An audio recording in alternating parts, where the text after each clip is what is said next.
Pascal était un homme de la terre. Non des mystères qui s'y cachaient.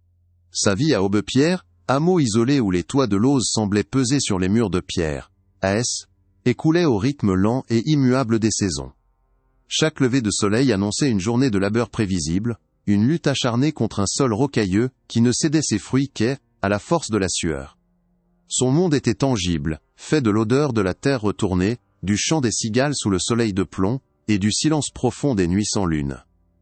Il n'accordait aucun crédit aux contes de vieilles et aux superstitions qui hantaient encore les veillées, les considérant comme des reliques d'un temps révolu, des peurs irrationnelles pour des esprits faibles. Son petit lopin de terre, hérité de son père et de son grand-père avant lui, jouxtait le vieux cimetière. Ce haine était pas un lieu de paix, mais un enclos de silence pesant que même les enfants du village évitaient dans leur jeu. Les croix en fer forgé, tordues par les décennies et rongées par une rouille couleur de sang séché, se penchaient comme des vieillards fatigués. L'herbe y poussait haute et sauvage, dissimulant des pierres tombales sans nom, effacées par le vent et la pluie. Les anciens racontaient à voix basse que cet endroit n'aimait pas être dérangé, qu'il gardait jalousement ses secrets et ses dormeurs. Pascal, lui, n'y voyait qu'un terrain abandonné, une perte d'espace fertile, un après-midi écrasant de chaleur, alors qu'il poussait sa charrue plus près de la lisière que de coutume, espérant gratter quelques centimètres de terre cultivable, le soc de métal heurta quelque chose de dur. Le choc fit vibrer le bois des mancherons jusque dans ses épaules. Ce N était pas le son familier d'une pierre heurtée, un bruit sec et clair. C était un son métallique, mat et sourd, comme si la terre avait avalé un objet qui refusait d'être digéré.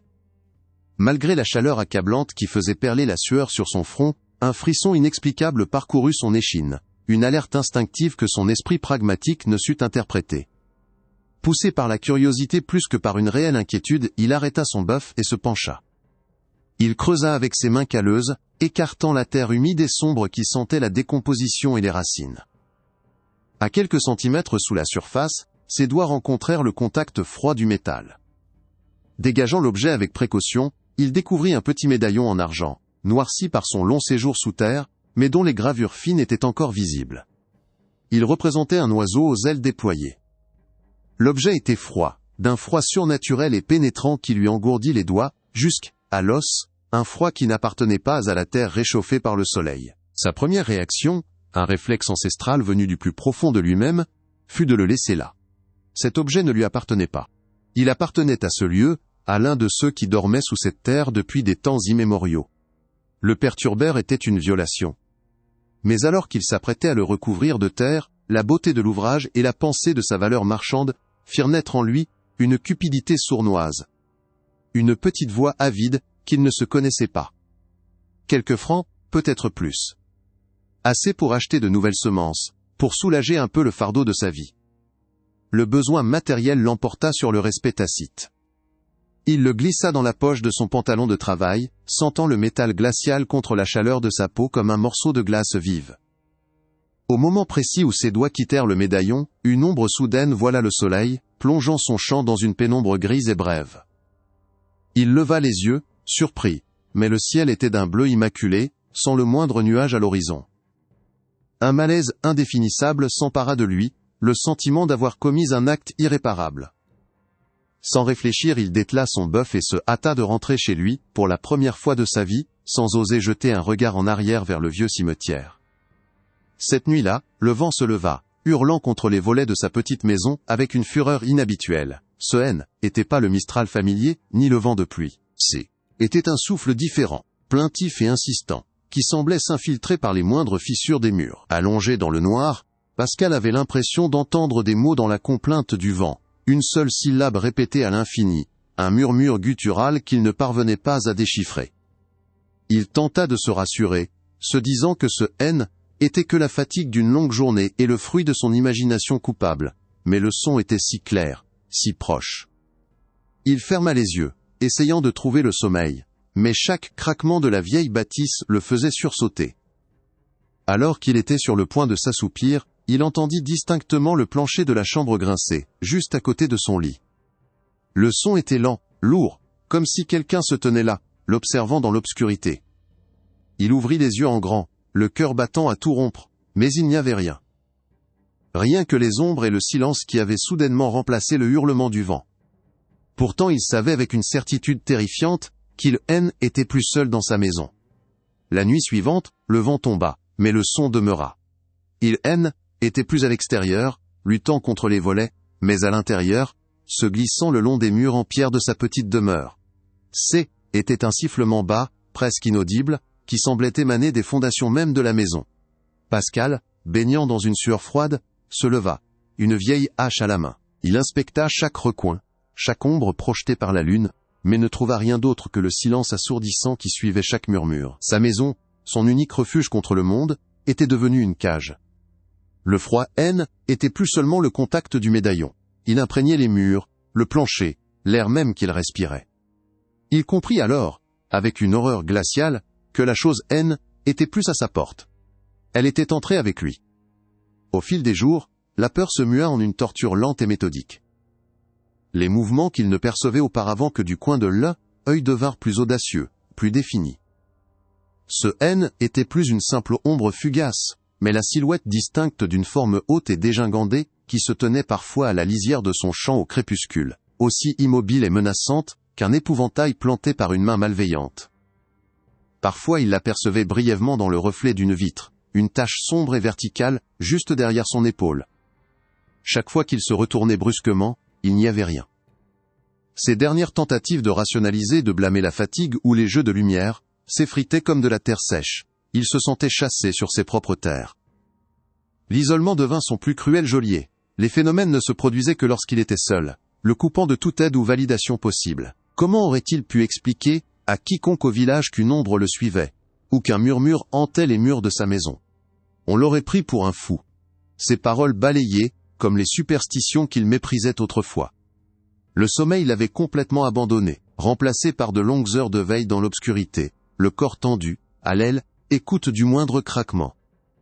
Son corps commençait à le trahir, ses joues se creusaient, sa peau prenait une pâleur cireuse. Il était un homme qui se consumait de l'intérieur, nourri uniquement par une peur qui devenait chaque jour plus palpable. La nuit la plus terrible fut celle où le murmure changea. Il était plus un son indéchiffrable. Allongé dans son lit, paralysé par la terreur, Pascal entendit la voix, aussi claire que si quelqu'un était penché juste au-dessus de son oreille. Était un sifflement sec, le son de la terre tombant sur un cercueil, et il ne formait qu'un seul mot, répété encore et encore avec une patience infinie et glaciale. Rends-le. Ce était pas une supplique, mais un ordre. Le son ne venait pas d'un coin de la pièce. Il semblait naître directement dans son esprit, une invasion intime et profanatrice. À cet instant précis, tout déni s'effondra. Il était pas fou. Il était hanté par le gardien de ce qu'il avait volé. À bout de force, la raison brisée par des nuits de terreur sans fin, Pascal savait qu'il ne lui restait plus qu'un seul recours. Son orgueil d'homme pragmatique, qui avait si longtemps raillé les croyances des anciens, était mort, étouffé par une peur primale. Il n'y avait qu'une seule âme à Aubepierre vers qui se tourner, une femme dont la vie même semblait un pont entre le monde visible et les murmures de l'invisible. Mémé Élise. Son nom était prononcé avec un mélange de respect et de crainte. Une relique vivante d'un temps où les hommes connaissaient les règles qui gouvernaient les ombres. Le cœur battant au rythme d'un tambour funèbre, Pascal traversa le village endormi, le médaillon glacial pesant dans sa poche comme le poids de sa propre condamnation, se dirigeant vers la petite maison aux volets clos. Il frappa à sa porte, le son semblant anormalement fort dans le silence du petit matin. La porte s'ouvrit sur une femme si vieille, que sa peau ressemblait à du parchemin, mais dont les yeux noirs et vifs brillaient d'une intelligence perçante. Elle le regarda, lui, Pascal, l'homme décharné et aux yeux hagards qui se tenait sur son seuil, et ne montra aucune surprise. Était comme si elle l'attendait. Sans un mot, il sortit le médaillon de sa poche, la main tremblante, et le posa sur la table en bois usée entre eux. Mémé Élise ne le toucha pas. Elle le fixa simplement, son visage se durcissant en un masque de grave sévérité. Un long silence s'installa. Plus lourd et plus terrifiant que tous les murmures que Pascal avait entendus. Insensé, siffla-t-elle enfin, sa voix frêle mais tranchante comme un éclat de verre. Tu as brisé le sceau du repos. Tu as convoité ce qui appartient à la terre et à ses dormeurs silencieux. Ce que tu as réveillé n'est pas un simple esprit errant, mais une force bien plus ancienne. Une gardienne. Les anciens l'appelaient l'ombre funeste. Elle n'a ni colère ni haine, car elle est dénuée de telles passions humaines. Elle est l'aile, équilibre. Et quand on perturbe cet équilibre, elle vient réclamer son dû, sans pitié et sans fin. La nomination de la créature donna une forme concrète à sa terreur. Le monstre sans nom avait désormais un visage, et était celui d'une loi immuable et cruelle. L'aîné se pencha en avant, son regard ne quittant pas le visage cireux de Pascal. L'ombre funeste ne cherche pas la vengeance, elle exige la restitution. Elle garde ce qui a été confié à la terre, et punit la profanation née de la cupidité. En prenant cet objet, tu as fait plus que commettre un vol. Tu as conclu un pacte sans le savoir. Tu as laissé un fragment de ton essence, un morceau de ton âme, dans le trou que tu as creusé. C'est pour cela que tu te sens dépérir, que la nourriture n'a plus de goût, et que le monde perd ses couleurs. Elle se nourrit de ce que tu lui as laissé, et elle draine ce qu'il te reste, jour après jour. Pascal sentit un froid plus profond que celui du médaillon l'envahir. La vérité était plus terrible que tout ce qu'il avait pu imaginer. Était pas seulement hanté, il était lentement effacé de l'existence. Elle ne s'arrêtera pas, poursuivit la vieille femme d'un ton sans appel. Elle te consumera jusqu'à ce qu'il ne reste de toi qu'une coquille vide, un fantôme parmi les vivants, ton âme à jamais piégée dans la terre froide du cimetière. Il n'existe qu'un seul moyen de rompre ce pacte funeste. Tu dois rendre ce que tu as pris, et réclamer ce qui t'appartient. Mais pour cela, tu devras affronter l'ombre sur son propre territoire, et suivre les anciennes coutumes à la lettre, car la moindre erreur te condamnerait pour l'éternité. Les instructions d'Oth, Élise résonnaient dans son esprit, un mantra fragile, contre la marée montante de la panique. À minuit, sous une lune cachée qui ne jetait aucune lumière bienveillante, Pascal retourna sur les lieux de sa transgression. Le cimetière était plus un simple terrain abandonné, était un royaume, et il s'apprêtait à entrer sans y être invité pour la seconde fois. L'air était si froid qu'il semblait crépiter, chaque inspiration une morsure glaciale dans ses poumons. Il serrait dans sa main le médaillon qui était plus simplement froid, mais semblait aspirer la chaleur de sa chair, un parasite de métal et de ténèbres. Il savait qu'il était pas seul. Les ombres entre les tombes semblaient plus profondes, plus vivantes, et le silence était une chose pesante, qui écoutait. Arrivé au bord de son champ, à l'endroit exact où la terre avait été profanée, la présence se fit plus intense. Un murmure éleva, non pas du vent, mais de toutes les directions à la fois, une cacophonie de chuchotements qui s'insinuait directement dans son crâne.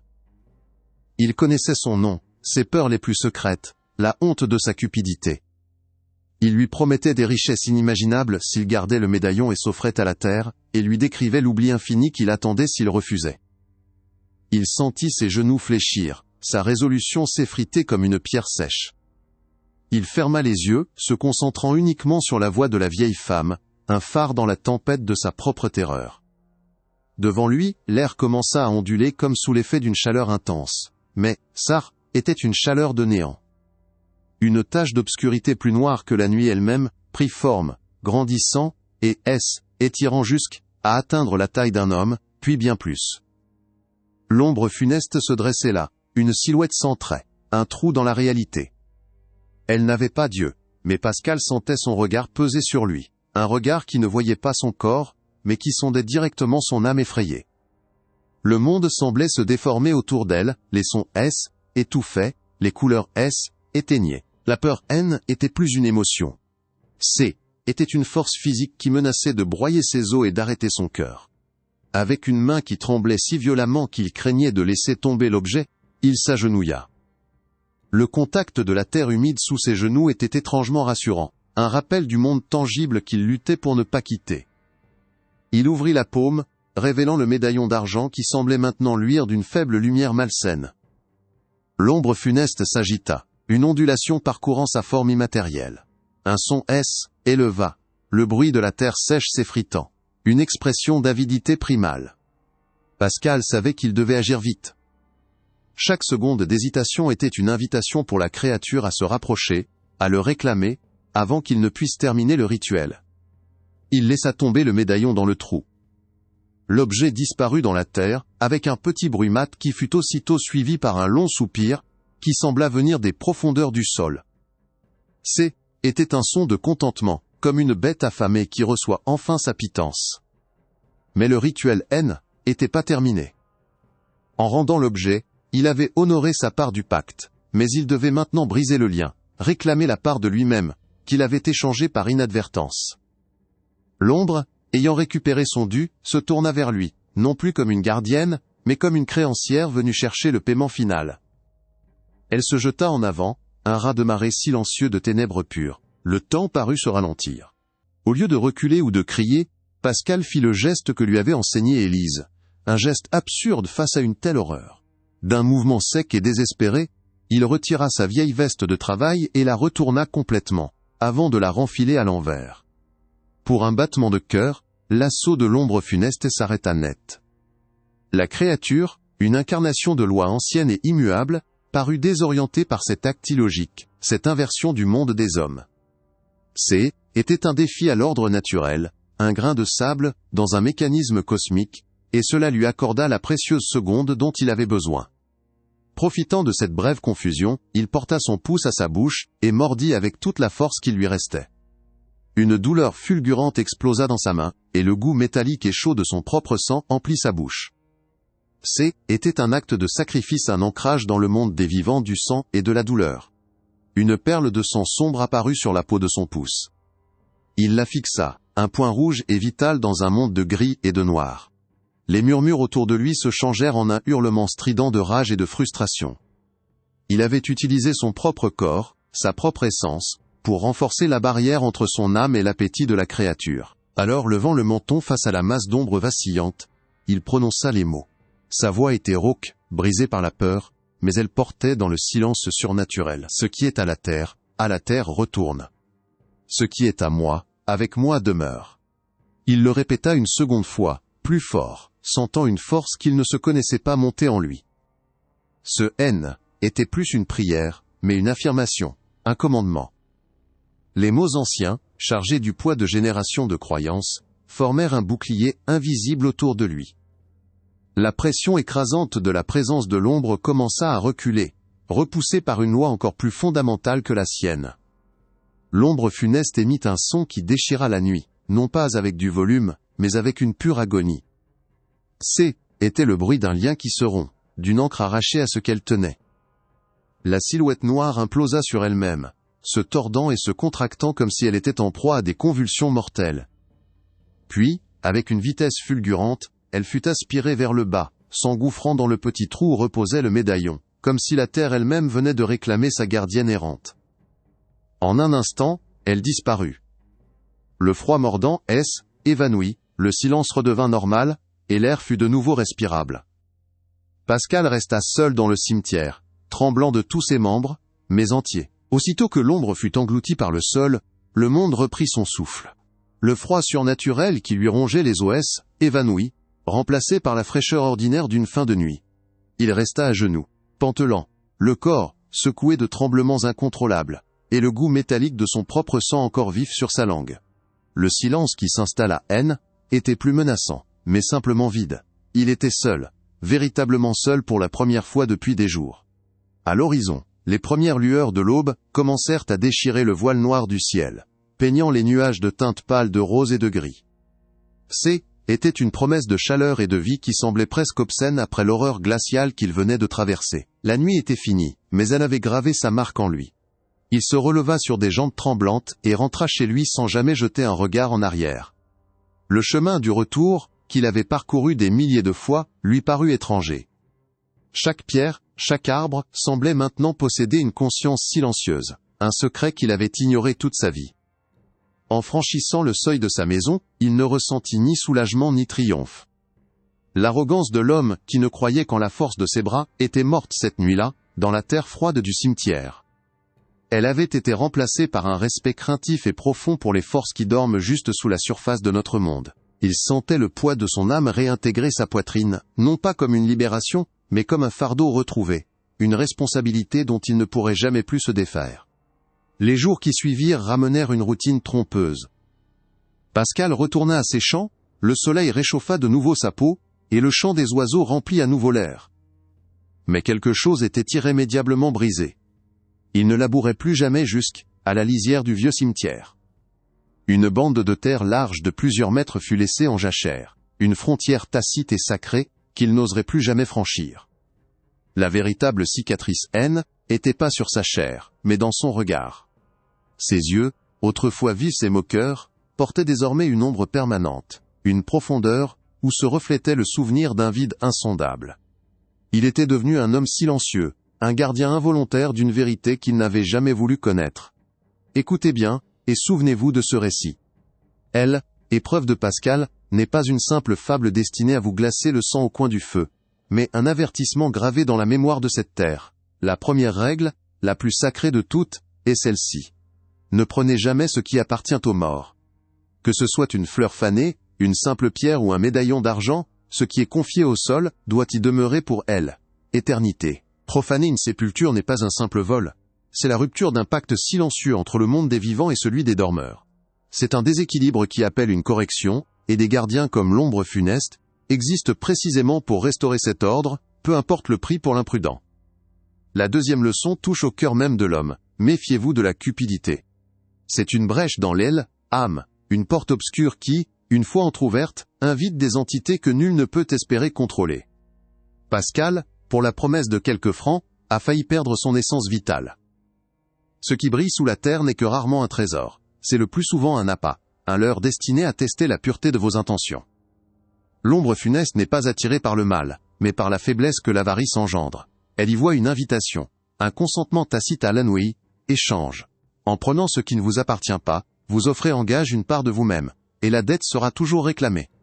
Enfin, retenez la troisième et la plus cruciale des règles. Respectez les anciennes coutumes et la sagesse de ceux qui vous ont précédés. Lorsque la logique du monde moderne s'effondre et que la raison devient impuissante, seuls les vieux rituels offrent un rempart. Un vêtement retourné, une goutte de sang, des mots prononcés avec conviction. Ces gestes ne sont pas de vaines superstitions, ils sont les clés d'un ordre ancien. Les seules lois reconnues par des forces qui ignorent les nôtres. L'ombre funeste veille toujours sur les lieux silencieux et oubliés, attendant la prochaine transgression. Ignorer ces avertissements, c'est marcher seul et désarmé dans son royaume, et parier son âme contre l'eau, éternité.